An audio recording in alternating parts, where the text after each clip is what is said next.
예, 국가정보자원관리원 화재가 발생 22시간 만인 어제 저녁 완전히 진화됐습니다. 정부는 중단된 국가 주요 행정과 민원 서비스를 오늘부터 복구하기로 했는데요. 오늘 관련한 내용 전문가 모시고 짚어보겠습니다. 임종인 고려대 정보보호대학원 명예교수님 모셨습니다. 어서 오십시오. 안녕하세요. 네. 입니다. 일단 이번 사태 좀 전반적으로 어떻게 보시는지 큰 틀에서 좀 짚어볼 필요가 있습니다. 국가 전산망의 심장부격인 국정자원의 화재가 발생했는데요. 어떻게 평가하십니까? 사실 우리나라 국격에 국가 이미지에 큰 타격을 주는 사건이라고 생각합니다. 23년도에 그 행정전산망 마비 사태가 있었죠. 네. 그때도 사실은 라우터가 망가졌느니 북한의 사이버 공격이니 여러 가지 얘기가 있었지만 그때도 빨리 복구 못하고 몇십 시간이 걸렸거든요. 근데 이번 같은 경우에도 마찬가지로 지금 몇십 시간이 걸릴지 모르는 상황인데 네. 사실 우리는 2001년도에 그 9.11 사태 때 미국 세계무역센터가 사실은 비행기 폭발로 인해서 완전히 무너내리고 설비뿐만 아니라 인력도 다 죽었지 않습니까? 네. 그런데도 몇 시간 만에 뉴저지에 있는 데서 바로 백업이 돼가지고 서비스가 복구됐다. 네. 이게 얼마나 차이가 지는 겁니까? 그러니까 우리는 지금 이거에 대해서 여러 가지 배터리가 어떠니 뭐가 어떠니 자꾸 그러는데 정말 부끄러운 사태입니다. 그러니까 몇십 년 전에 일어났던 일은 좀 빨리 복구가 됐는데 비해서 우리는 지금 아직도 복구가 완전히 되지 않는다라는 부분이 일단 좀 우려스럽다는 말씀이신데 그래도 일단 정부는 장비들이 속속 복구가 되고 있다. 이제 다수의 서비스들이 오늘 재가동이 될 거다라고 발표를 했거든요. 근데 요즘은 전체적으로 이러한 사고가 난 다음에 사후 대응이 아니라 능동적 대응을 얘기하거든요. 사실은 이거 충분히 예상했던 게 예를 들면은 거기 설비가 겨우 우리가 그 배터리 화재에는 결국 리튬 전지 배터리 리튬은 할로겐 램프 가스 이건 전혀 소용이 없는 거 알고 있어요. 그러면 이거는 결국은 물을 쏟아붓는 수밖에 없는데 물을 쏟아부으면 그게 사실은 거기는 고가의 디지털 장비가 다 망가지거든요. 네. 그러니까 다른 곳에다가 데이터 백업뿐만 아니라 듀얼로 시스템을 그대로 이중화시켜야 되는 거는 상식인데 그걸 안 했기 때문에 지금 빨리 복구가 안 되는 거예요. 다른 데다가 데이터 백업은 해놨지만 시스템 백업을 안 했기 때문에 그랬으면은 바로 우리가 즉시 전환을 해가지고 페일 오버라고 하거든요. 되는 건데 그걸 지금 안 해놓은 거예요. 계속 계획만 세우고. 근데 민간 쪽에 구글이나 MS나 AWS 같은 데는 바로 넘어가거든요. 그래서 결국은 정부가 이런 것에 대해서 자체적으로 완벽한 계획을 세우든지 능력이 없으면 민간의 어떤 혁신과 효율성을 다 받아들여서 협업을 하든지 그래야 되는데 이것도 안 하고 저것도 안 하고 계속 미루기만 한 결과입니다. 네. 시스템 백업 문제를 좀 짚어주셨는데 사실 지금 정부가 이번 화재로 인한 피해 상황이 어느 정도인지 또 언제 전산 시스템이 복구돼서 정상화가 될 수 있을지 이것도 정확히 좀 예측을 하지 못하고 있는 상황입니다. 피해 영향 파악과 복구 전망을 좀 어렵게 하는 이유 따로 있을까요?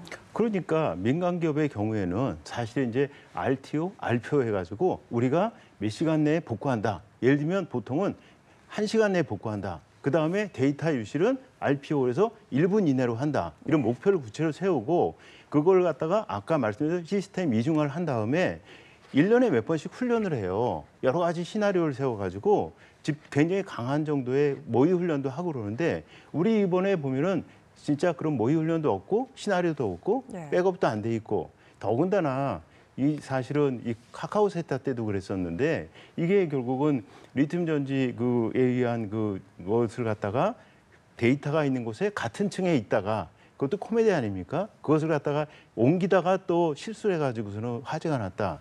이거는 그동안 얼마나 태만했는지 이번 정부에 출범한 지 얼마 안 됐지만 역대 정부가 우리가 IT 강국이라고 큰 소리 쳤는데 우리의 민낯이 다 드러난 겁니다.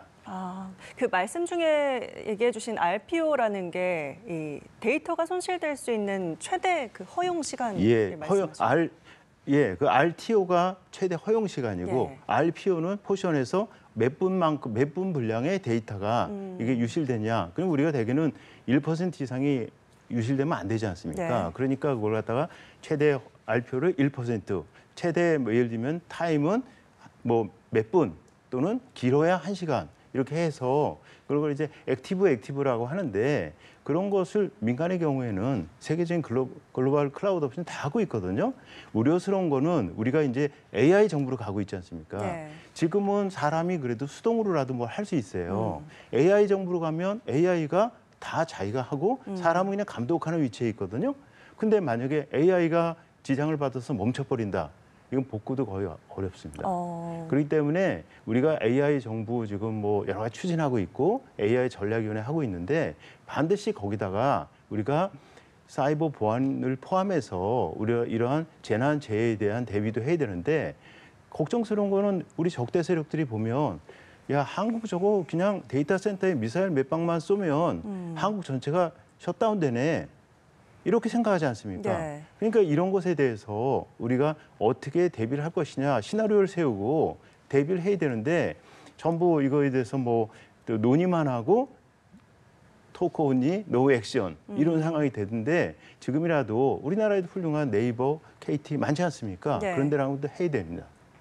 AI 강국으로 나아가기 위해서라도 대비가 좀 필요하겠다라는 말씀이신데 그래도 일단 어젯밤에 불에 탄 배터리 384개를 전산실 밖으로 전부 빼냈다고 합니다. 네. 재발할 위험이 사라진 만큼 그래도 이제 복구 작업에 속도가 좀 붙지 않을까 싶은데 어떻게 보십니까? 그때 뭐 언론 보면 대전은 포기하고 대구로 간다고 하지 않습니까? 왜냐하면 대전에 물을 하도 쏟아붓기 때문에 거기 있는 디지털 장비들이 이미 많이 손상이 됐어요. 그러니까 데이터는 광주에 백업이 돼 있으니까 그 데이터를 예를 들면 가장 나중에 져진 게 대구거든요. 네. 대구로 옮기고 거기다 아까 말씀드린 대로 시스템 이중화식으로 거기다 뒤늦게 시스템을 다 넣어서 대구에서 이제 서비스를 하겠다는데 며칠 걸리겠죠. 거기도 설치하는데 왜 이런 걸 미리 안 했는지. 그래서 이번에 이제 우리가 타산지석으로 삼고 그래서 이것에 대한 대비를 충분히 하고 아까 말씀드린 대로 민간과의 협업이 미국, 영국, 싱가포르 선진국은 다 하고 있습니다. 미국 국방부도 하고 있어요. 보안 얘기하는데 최신 제로 트러스트라는 기법이 있어서 보안 문제도 다 극복할 수 있습니다. 네.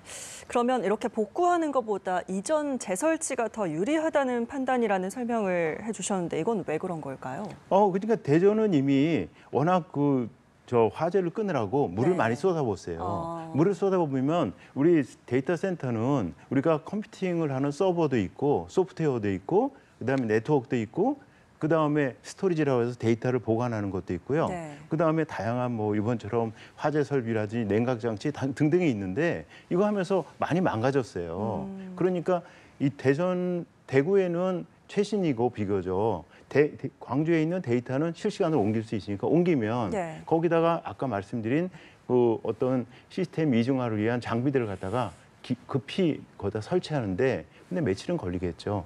예, 그래서 참 안타까운 상황입니다. 네. 가장 중요한 건 사실 이 데이터가 이제 모두 안전한지 그리고 복구가 어느 정도 가능한 것인지 이 부분을 좀 짚어봐야 될 것 같은데요. 그건 어느 정도 우리가 좀 예상을 해볼 수 있을까요? 데이터는요, 사실은 다 백업을 해놨어요. 네. 아까 말씀드린 데이터는 문제가 아니에요. 그런데 우리가 제일 중요한 거는 국가 기능이 며칠 동안 멈춰지는 거니까 우리가 신속 회복, 그걸 레질런스라고 하는데요. 요즘에는 신속하게 회복하는 걸 가장 중요하게 생각해요. 그래서 시스템 이중화 이번 기회에 확실히 해야 되고 우리가 민간과의 협업 이것도 이번 기회에 하는 계기가 되면 좋겠습니다. 네. 정부의 재생에너지 확대 정책에 변수가 생길지도 좀 주목이 됩니다. 상황에 따라서 사실 이 전력 생산량의 차이가 나는 단점을 보완하려고 리튬 이온 배터리로 만든 에너지 저장 장치를 활용을 하는 건데요. 이번 사고로 화재 위험성이 좀 부각이 되었다 보니까 앞으로 좀 어떻게 균형을 맞춰가야 될까 이런 고민이 있을 것 같습니다. 그건 사실은 근데 현재 나와 있는 것 중에 리튬 이온 배터리가 제일 효율이 좋거든요. 네. 그걸 안 쓸 수는 없어요. 근데 이제 우리가 화재 외국 선진국의 사례를 보면 이번에 조그만 충격을 줬다든지 그렇게 하면 화재가 발생하고 일단 화재가 발생하면 제압하기 어렵거든요. 그러니까 아까 말씀드린 대로 그런 것을 가정하고 우리가 듀얼로 어떤 데이터 센터를 만들어서 여기서 실패하면 즉시 다른 곳으로 전환될 수 있는 페일오버 그 액티브 정책을 펴야 되는데 그것을 정부가 스스로 하려고 하면 예산 절차 굉장히 오래 걸려요.